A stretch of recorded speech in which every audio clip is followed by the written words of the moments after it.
गुरुप्रकाश पासवान जी, शिक्षा मंत्री तो कह रहे हैं सब कुछ सुलटा लिया गया है, छात्रों से सब हो चुका है, ऑल सेटल्ड। तो फिर सड़कों पर ये क्या हो रहा है? शिक्षा मंत्री को जानकारी नहीं है क्या? नहीं देखिए प्रधान जी, मैं सुन रहा था और आपके प्रबोधन को भी सुना और जो रिपोर्ट आपने चलाया वो भी देखा है। छात्रों के मामले होते हैं, हम लोग खुद छात्र हैं। मैंने खुद पब्लिक सर्विस एग्जामिनेशन दिया है, मैंने यूजीसी नेट दिया है और मैं समझता हूँ कि जो भी एग्जाम होते हैं वो बहुत ही संवेदनशील होते हैं। लेकिन तथ्यों की बात भी कर लेनी चाहिए। जिस बात पे इस आंदोलन की शुरुआत हुई थी प्रधान जी की वैकेंसीज 20,000 होनी चाहिए।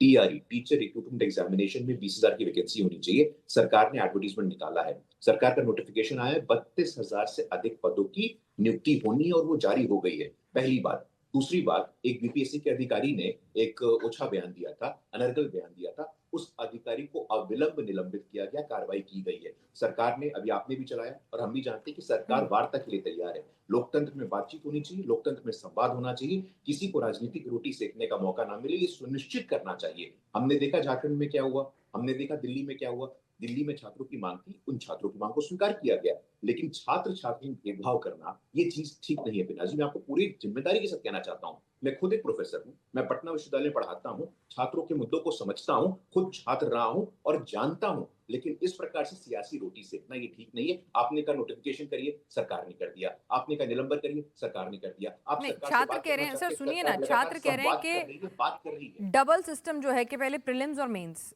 वो नहीं होना चाहिए। नेगेटिव मार्किंग नहीं होनी चाहिए। ठीक है, आपने कहा कि रिक्तियां निकालनी थी, 20,000 मांगी थी, आपने 30,000 से ज्यादा निकाल दी, फेयर पॉइंट। उन्होंने फिर 100% डोमिसाइल मांगा, बहुत सारी उनकी मांगों की पूरी 15 फेरिस्त है। उसमें से मुझे बताइए ना, जो प्रमुख 5 मांगे हैं जिनमें यह है कि भाई वो नहीं चाहते हैं कि प्रीलिम्स और मेंस 2 चरणों में परीक्षा हो। तो अब उसको लेकर आप ही की सरकार का निर्देश जो है वो भी जारी किया जा चुका है। ऐसा तो नहीं है कि वो आपने मांग मान ली। दोनों चीजें सही नहीं हो सकती ना।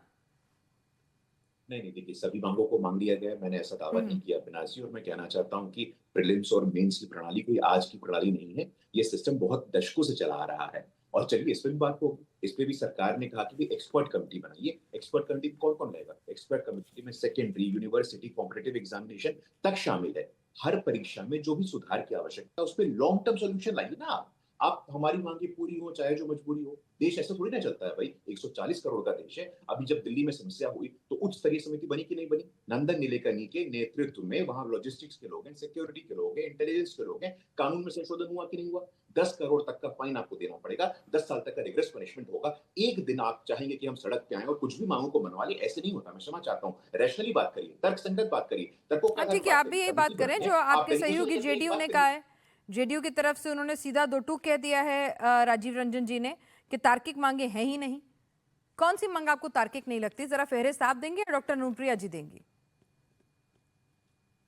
नहीं देखिए, मुझे लगता है कि जो भी मांगे अभी आपने चर्चा की, हम्म। नोटिफिकेशन की मांग सबसे ज्यादा महत्वपूर्ण मांग क्या थी पिनाज जी?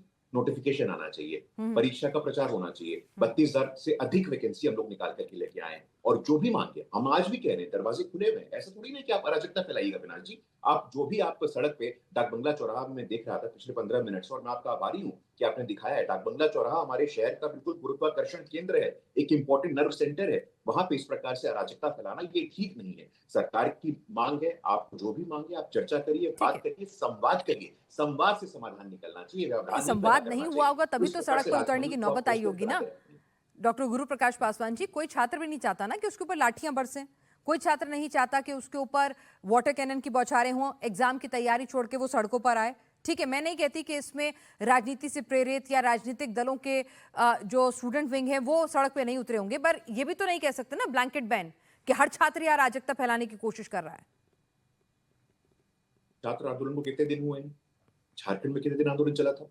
सरकार कब उठी थी? हम लोग यहाँ पे समय पे उठे हैं कि नहीं उठे हैं? समय पे कार्रवाई हुई कि नहीं हुई है? नोटिफिकेशन आया है कि नहीं आया है? एक्सपर्ट कमेटी बनी कि नहीं बनी? हम पूछना चाहते हैं आपसे। मैं चाहूं तो यहाँ पे आपका विषय झारखंड की तरफ लेके जा सकता हूँ, लेकिन मैं वॉट अबाउटरी नहीं करना चाहता हूँ। हम्म। जैसा कि मैंने अपने उद्बोधन की शुरुआत में कहा था बेनाज जी, मैं खुद छात्र हूँ, छात्रों के बीच में रहता हूँ, खुद पब्लिक सर्विस एग्जामिनेशन दिया है। एक छात्र के लिए कितना परिश्रम, परिवार के लिए कितना त्याग का समय होता है, ये हम जानते हैं। इसलिए वोट अबाउटरी का विषय मत बनाइए, राजनीति का विषय मत बनाइए। अकाउंटेबिलिटी तय ठीक करिए, है। संवाद करिए। छात्रों के जो नेतृत्व कर रहे हैं, जो डेलीगेशन, वो डेलीगेशन जाए शिक्षा मंत्री से बात। ठीक।